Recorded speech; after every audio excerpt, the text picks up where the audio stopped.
Well, the challenge is to capture the energy of what I'm seeing out there on the canvas, but it's locked in my head. I feel it deeply when I'm out there. I mean, I take it really personally, I take it to heart, and it affects me while I'm there, and I bring that back with me.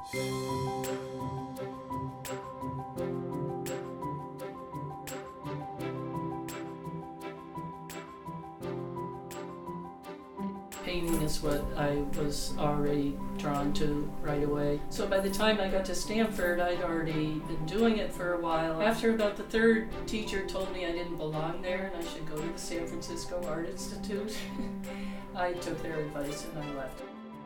I first started coming out to the desert near Joshua Tree in the mid-'80s.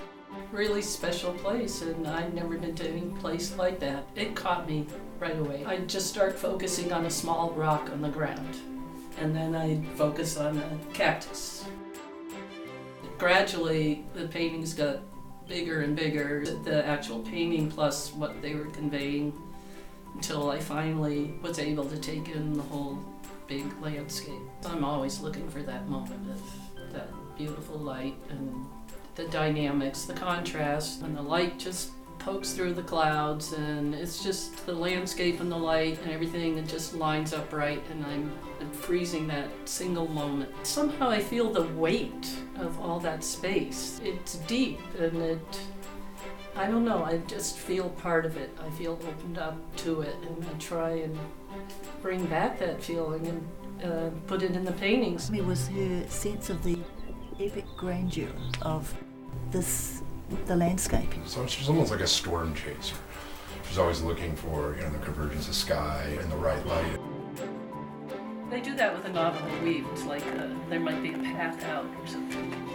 It was a spectacular day. And then the second one, I got very loose within that white cloud. I do these big, just black paint on white paper Joshua trees.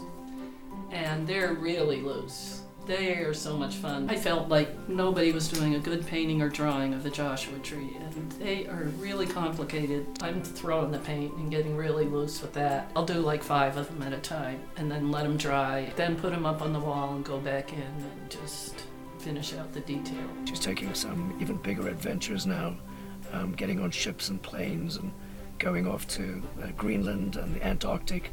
And bringing back these big experiences and sharing them in a big way. What's of interest to me is the way she's bringing together these images of the deserts that are covered with ice and the deserts that are covered with sand, and showing the connections is very evocative to me and very brave. She does it because she loves it, and it shows. They're thought out carefully, but they're not labored. I'm playing with this new technique. I call it lost found. Starting with a palette knife and really laying the paint on thick and loose, and then going back in and finding a detail here and there. There's a couple of them where in the background it's almost like they're in this haze. The forward object's actually an abstraction. They bring this spirituality that is quite a soothing perspective that she has. I think it's so critical to have these open wilderness places, not just for people like me that I kind of need it to survive. When you hit this big open space and you let it out. I have a favorite quote about the desert from a writer friend of mine. It empties fullness and fills up emptiness. She finds that real balance between incredibly well-made art and something that people can access. I think that's a unique talent that she has. And she hasn't stopped. I mean, she keeps learning, keeps pushing. And, that makes her very unique for somebody who's been doing it for 40 years. There's technique and years of polishing practice and all that, but, the soulful part can't be taught.